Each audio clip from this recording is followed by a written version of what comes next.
It's a beautiful morning today, and we are gathered here under a mighty tree, a banyan tree which is 300 years old. It is not that I am teaching you, the tree is teaching you. All wisdom comes from nature.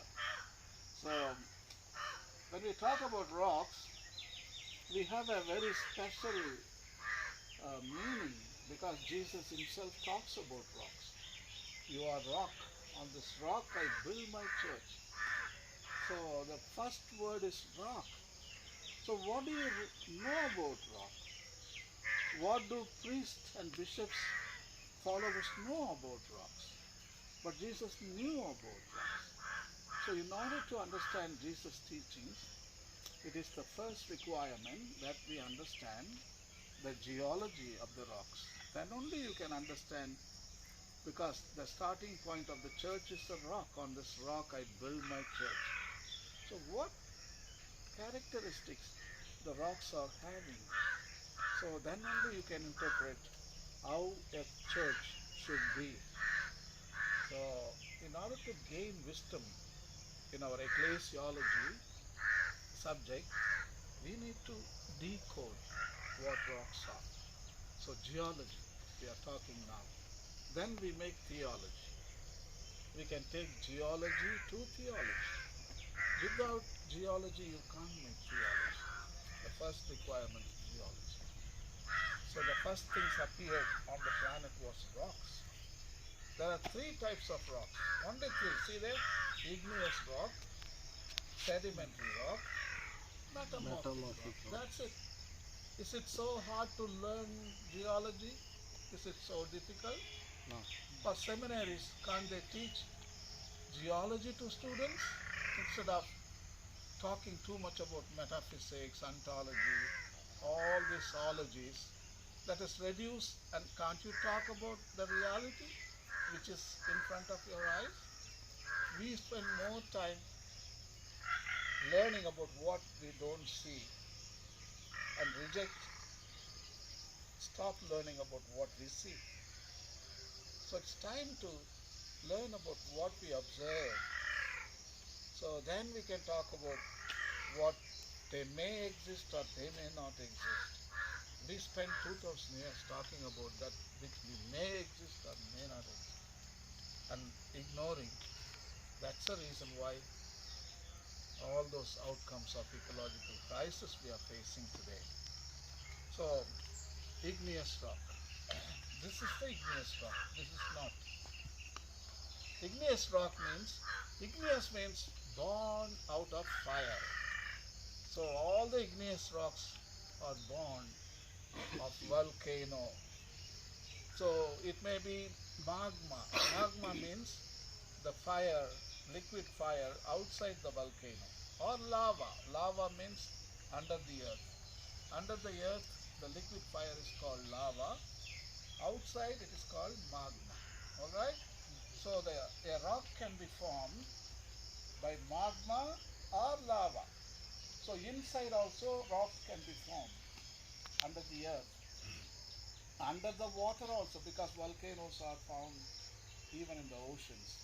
Every day you find the birth of new mountains in the oceans, and they cool very fast.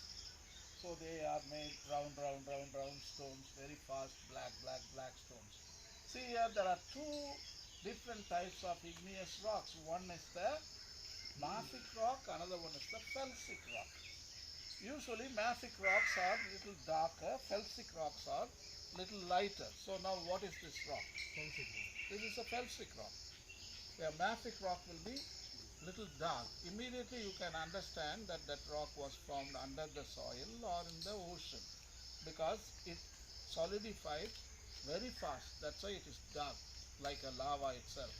So this is it took a long time to solidify, become a rock. So that's why you get the bigger crystals also. There are crystals, quartz, there is iron content, different kind. If you keep this rock under the sun, it will shine.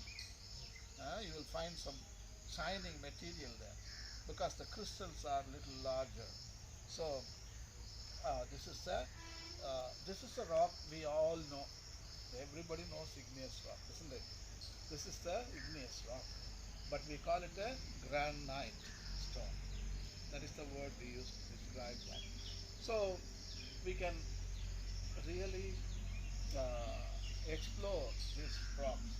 All igneous rocks are directly formed from volcanic magma or lava. Earth's crust is composed primarily of two types of igneous rocks, mafic and felsic. The darker and denser of these two is referred to as mafic. One example is obsidian. Obsidian, that is the type of rock we find on the earth. The darker and denser of these two is referred to as a mafic, as I said earlier, for its elevated content of magnesium. The black content is a magnesium and iron. Okay. Felsic rocks, which is known as the granite, are lighter and less dense because of their high proportion of the lighter elements, silicon and aluminum. Mafic rocks compose seafloor crust. Felsic rocks are composed of continental crust. See, at the seafloor, in the water they are born, and they are brought out of the surface of the water. They black they look. You know, you have seen some black granite. So immediately you can tell he was born under the water or under the surface of the earth, where there were cooler temperatures. So it solidified very fast. So the magnesium content is more than other content. This one is outside, so it took time to solidify. So it didn't turn out to be dark but light. So here you find mostly quartz, that is the material you find, and also you find the silicon and aluminum. These are the components or ingredients of the igneous rock. Now Jesus tells you, on rock, on this rock I build my church. So in other form you can interpret, granite is the strong rock, very strong. We lay foundation for all the buildings. This is the rock. So now for the church, Jesus, now you understand, Jesus has used a metaphor, rock, which is not a metaphor. It is a real, the foundation for the church. So a rock, on this rock I build my church. Now you can interpret in a scientific way that church is a very strong structure on which we are all built. We are part of that granite. We are strong people through our faith. Faith is like granite stone. So in that way you can interpret theology, go on. So geology to theology or philosophy. So now I'm going to talk about the sedimentary rock. Where is the sedimentary rock? Bring another round rock, please. Sedimentary rock, please. Can you go and bring one more? Yeah, see, I will read by the time. Sedimentary rocks, they come in two types: plastic sedimentary rocks and chemical sedimentary rocks. As igneous rocks weather, you see the word there? Weather. Very important word. The weathering of the rock. The weathering brings out soil. I already told you in the introduction. As igneous rocks weather, they break into blocks, chunks, and grains that are collectively referred to as clast. Over time, these clasts are broken down further into yet smaller particles. The process ends only when the fragments are collected together as loose sediment and lithified or turned to stone in what is called a clastic sedimentary rock. That is sandstone, siltstone, mudstone, etc., etc. Chemical sedimentary rocks, for example, limestone. You all know limestone. This is the limestone. See here? A limestone. You take that, you know, you also whitewash your building, no? With the limestone powder. You know that white powder comes from limestone. So that is the sedimentary rock it comes from. Or formed from the chemical precipitates So chemical precipitation means it's all there's a seashells are there and there are bones are there. All them is combined together in that rock. I mean, once upon a time, that powder what we are using to paint, no, white powder, once upon a time they were living organisms in the oceans with the shell. Those cells, the organisms die, the shell deposit under the ocean, layer after layer after layer after, the rock becomes like that. So actually that paint is a living organism, those who lived so many millions of years ago. So the typically form on the bottom of the lake or sea. Like clastic sedimentary rocks, chemical sedimentary rocks are ultimately the result of the weathering and breakdown of older rocks.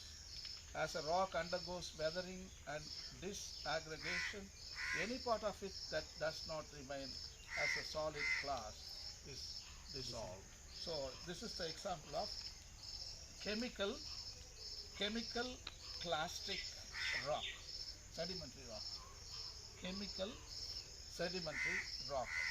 This is formed by clastic sedimentary. What is the difference? I told you already, all this living bones and shells, that is what the chemical precipitates, chemical forms are combined together there. This one is all the particles from this rock and that rock, that is metamorphic. I'm going to explain now. That rock particles, this rock particles itself, that particle itself, everything through the process of weathering, water, wind, again roots. The particles, they come out from the rock and they go and fall down in the water, and one after another, they are lithified. They are glued together and it grows. You know, rocks grow. Our ancestors say, no, rocks can grow. This is the rock that grows. That is the rock that grows. Sedimentary rocks, they grow larger, larger, larger. And at last the plate tectonics, the earthquake breaks them and brings them to the surface. At last we find these rocks here. This rock must have been under the river bed. See the water erosion, how it eroded. It may be igneous rock, but I think it's a sedimentary rock. This sedimentary rock was formed under the river and was broken a piece and again ended up in water, and it is eroded by water. See here, weathering. So most of the rock has become soil, what we are using today. So this rock remains. Maybe after few million years, there is no more rock. Everything is already has become, yeah, soil. So that's how this weathering. The process is known as the weathering of the rock, which creates the soil. So this sedimentary rock is the combination of all these particles, small particles, cemented or lithified, and it grew together. In order to form this size of, it may take 2 million years, 20 lakhs of years. Yeah, 20 lakhs of years it might take to form that. So this is what the beauty of the nature is. So this is the sedimentary rock, this is the clastic sedimentary, this is the chemical sedimentary. This is also a sedimentary rock, but I don't have a metamorphic rock model here. So I consider this as a metamorphic. Metamorphic means marble. So the marble, see that it looks like marble. So this is not a real marble, this is a sedimentary rock.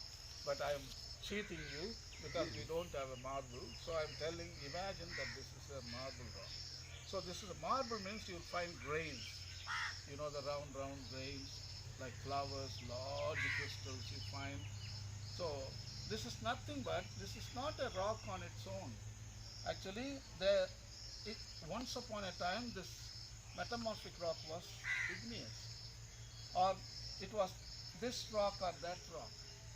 The chances are this rock, when there was an earthquake, these rocks, big blocks, they fell down deep interior of the earth, and again the pressure of the earth, the same plate tectonics, they pressed the heat and the temperature, again melted those rocks, and then they reformed into different kind of crystals. They became metamorphic. That's how pressure and temperature change those rocks into beautiful marble. Same rocks, they become this. Also, this rock also is subjected to become another type of metamorphic rock. So, all the three rocks have the possibility of becoming the metamorphic rock. So, this again you can interpret sedimentary rock. No church can take all the different cultures, different truths in order to form one basic truth. Like that we can interpret church. Also here you can interpret church changes according to the time and place, according to the culture. The same thing can be changed again and again. That kind of interpretation could be given. That is possible only through the study of the rocks. Otherwise you can't interpret. So that is the advantage of studying geology. So the geology here, that is metamorphic rock, is it's a you in India we all know Rajasthan is known for the metamorphic rock. So in your church also, in your buildings, you find lot of metamorphic rocks. So that is enough, but you can read and find out more material. Now we will move on to the soil. Alright? Okay, stop.